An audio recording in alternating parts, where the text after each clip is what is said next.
Hi అండి, అందరికీ నమస్కారం. నిన్న జరిగిన ఇండియా ఉపరాష్ట్రపతి ఎలక్షన్స్లో ఎన్డీఏ అభ్యర్థి సిపి రాధాకృష్ణ గారు 152 ఓట్ల మెజార్టీతో గెలిచారు. ఎన్డీఏ కూటమి తరపు నుంచి సిపి రాధాకృష్ణ గారు, అలాగే ఇండియా కూటమి నుంచి జస్టిస్ సుదర్శన్ రెడ్డి గారు ఇరువురు ఉపరాష్ట్రపతి ఎలక్షన్స్లో పోటీ పడ్డారు. సుమారు 788 రాజ్యసభ లోక్సభ ఎలక్షన్స్కి గాను ఓట్స్కి గాను 767 ఓట్లు మాత్రమే పోలైనవి.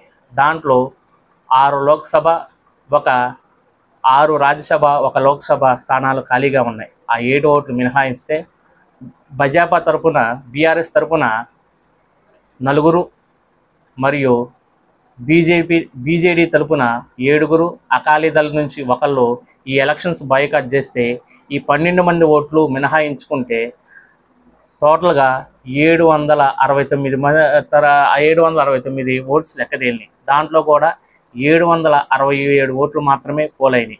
సో ఇద్దరు గైర్హాజరయ్యారు. 98.2% ఓట్స్ నిన్న పోలైనవి అన్నమాట.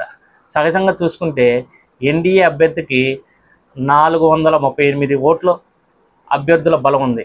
అలాగే ఇండియా కూటమి అభ్యర్థికి 314 ఓట్స్ బలం ఉంది.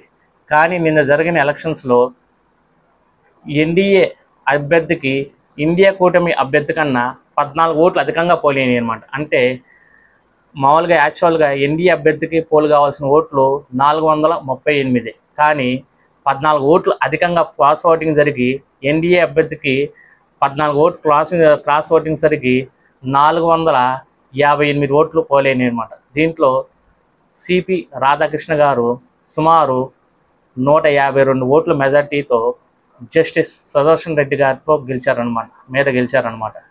దీంతో ఆయన 15వ ఉపరాష్ట్రపతిగా సేవలు అందించనున్నారు.